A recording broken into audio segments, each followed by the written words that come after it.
An ex-CIA employee has said he acted to protect basic liberties for people around the world in leaking details of U.S. phone and internet surveillance. Edward Snowden, 29, was revealed as the source of the leaks at his own request by the UK's Guardian newspaper. Mr. Snowden, now believed to be in Hong Kong, said he had an obligation to help free people from oppression. The recent revelations are that U.S. agencies gathered millions of phone records and monitored internet data.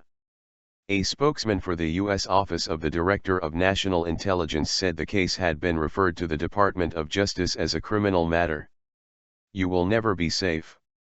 The Guardian quotes Mr. Snowden as saying he flew to stay in a hotel in Hong Kong on May 20, though his exact whereabouts now are unclear. He is described by the paper as an ex-CIA technical assistant, currently employed by Booz Allen Hamilton, a defense contractor for the U.S. National Security Agency, NSA. Mr. Snowden told The Guardian, "The NSA has built an infrastructure that allows it to intercept almost everything. With this capability, the vast majority of human communications are automatically ingested without targeting. If I wanted to see your emails or your wife's phone, all I have to do is use intercepts. I can get your emails, passwords, phone records, credit cards.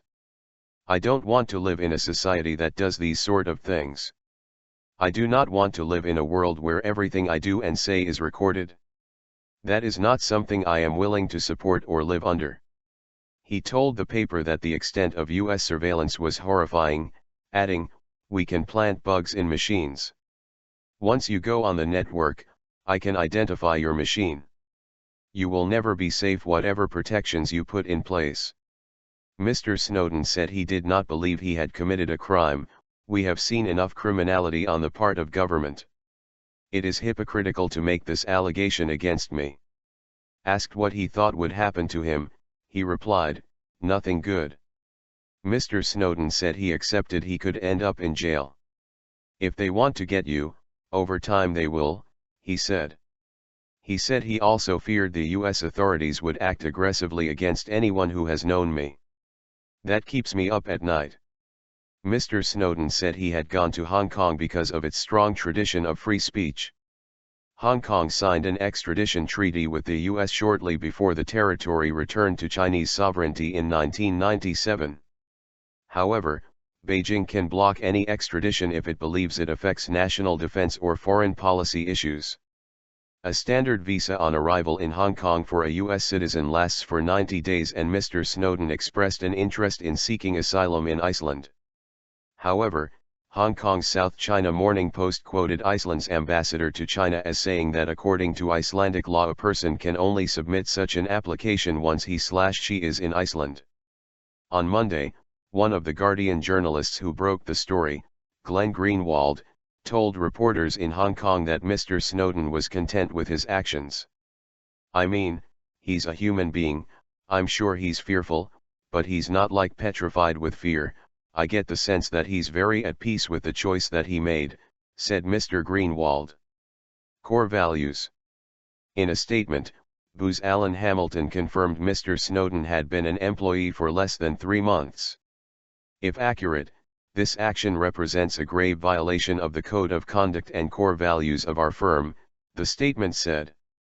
The first of the leaks came out on Wednesday night, when The Guardian reported a U.S. secret court had ordered phone company Verizon to hand over to the NSA millions of records on telephone call metadata.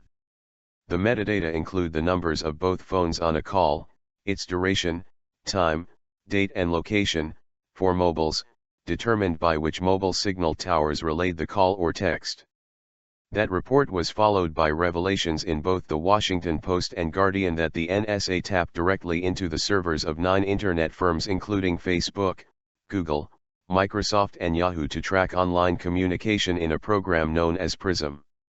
All the internet companies deny giving the U.S. government access to their servers. PRISM is said to give the NSA and FBI access to emails, web chats and other communications directly from the servers of major U.S. internet companies. The data are used to track foreign nationals suspected of terrorism or spying. The NSA is also collecting the telephone records of American customers, but not recording the content of their calls. On Saturday, U.S. Director of National Intelligence James Clapper called the leaks literally gut-wrenching. Mr. Clapper's office said all the information gathered under PRISM was obtained with the approval of the Secret Foreign Intelligence Surveillance Act Court, FISA. PRISM was authorized under changes to U.S. surveillance laws passed under President George W. Bush and renewed last year under Barack Obama. On Friday, Mr. Obama defended the surveillance programs as a modest encroachment on privacy, necessary to protect the U.S. from terrorist attacks. Nobody is listening to your telephone calls. That's not what this program is about, he said, emphasizing that the programs were authorized by Congress.